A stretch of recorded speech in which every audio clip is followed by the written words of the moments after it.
Alright guys, now that we posted the job in the last video, now all you have to do is simply wait. Wait a day, maybe brainstorm some more ideas, but when you come back the next day and check out your Odesk website and check out your job postings, this is what you'll come to. And you'll constantly be getting notifications of people applying to your job. And it's just insane the amount of applicants that you can get and the different price ranges and experience that they'll have. For example, you can see this person, an iOS iPhone developer. I'm actually in the middle of considering hiring him. Maybe some of you guys can. But what happens is that you can even see their feedback, okay? You can see, all right, this guy is 5-star rated off of 5 reviews. That means he's done at least 5 different jobs, okay? So, that's pretty useful. You can tell what country they're from. It doesn't really matter. You just want to be sure that their English is okay. And you can see how much experience they have on Odesk. So this guy has 10 hours plus on Odesk, and he's willing to do the job for 5 hours. And if you click on more, you can see you can see how he answered the jobs. You can see the cover letter. Again, I told you guys to cancel the cover letter, but you might want to include it because what then people do is that they link to all of their work, which you can either post in your search bar, or you can even look it up on the App Store, and you can see how their work is. And if you like their design and their style, then they'll be useful. And this guy does it for $5 an hour.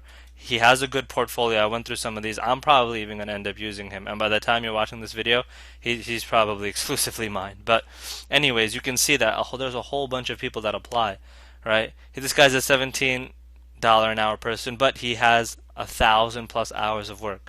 5 stars based on 36 reviews. So this guy's an expert, right? And then what you do is you just talk to them. You click on more, you send them a message, and you can ask them, how much they're willing to do it for. You can tell them kind of your requirements and, talk to them about setting up the process. The good thing is that they're really helpful, So they'll tell you exactly what they need. They'll tell you how to find it. All you need to do is get in contact with them and be like, let me show you maybe the conversation that I've had with some of the coders. But I'll show you that in a second. I'm just going to show you some cool features that you can do, because once you have a lot of applicants, right, it might be hard to, kind of distinguish them in your mind. After you go through their profile and their work history, you don't know which ones you like. Odesk actually has a good feature here that you can just check this box saying shortlist applicant, which basically puts them in your favorites, which then you can access later, or you can exit out, which means you hide them, and maybe they didn't fit your criteria, or maybe you're kind of rejecting their quote unquote resume, and you move on. But you can just see, look how many people applied, all their different profiles, and some people are new, and so you can try them out. And like I said, you could always get a diamond in the rough. You could always get a really good person who can handle the whole job for you for maybe 5 hours. Like, for example, let me tell you some basic wages, right? For getting the graphics created, you're pretty much going to get what you put in. So if someone says that, it depends on also how many images are required for the game. So when you get the game and when you buy the source code, as I mentioned in the several videos back, you'll be able to see how many images you need. Or you can send the file that you downloaded when you bought the source code to any of these guys and say, hey, can you tell me how many images are needed, right? And then they'll tell you, okay, this is how many images are needed, and so you'll need to pay anywhere from like $50 to $75 for that. All right, that's where the bulk of the cost goes, into the redesign. All right, and then the rest of it is really what the developer can do, and that's just swapping out the graphics, uploading your SDKs and your ad networks, which I'm going to go into actually in the next video.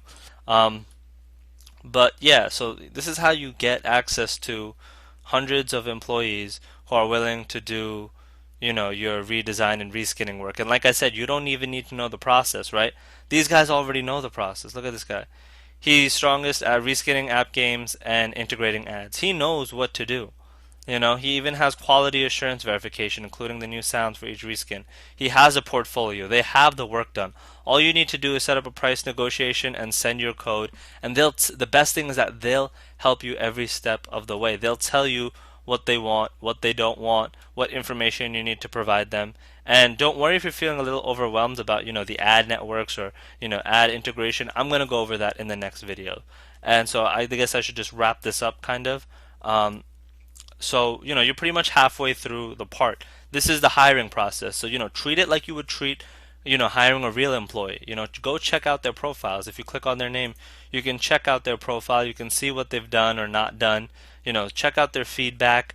Go through their portfolio. Imagine you're hiring a real employee because this person you could be working with. Of course, the best thing is that you're not uh, tied down with them. If you don't want them, you're not responsible to them unless you hire them, of course, which then you have to just set up you just hire them and set up the payment terms and everything. It's straightforward. But you can find and create your entire team to run your business on auto run. So here's like a pretty much a ninja tip.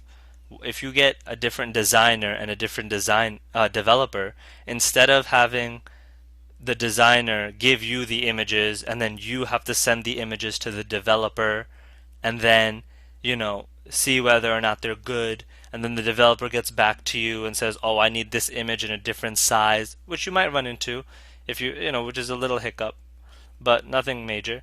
But to save time, you could even have your developer and your designer just talk to each other and just let them know when the game is published, right? Provide them access to your ad integrations, which I'm going to go over in the next video or the next few videos, and that's it. And you can pop out games. These guys have more than 100 games live on iTunes with ads integration.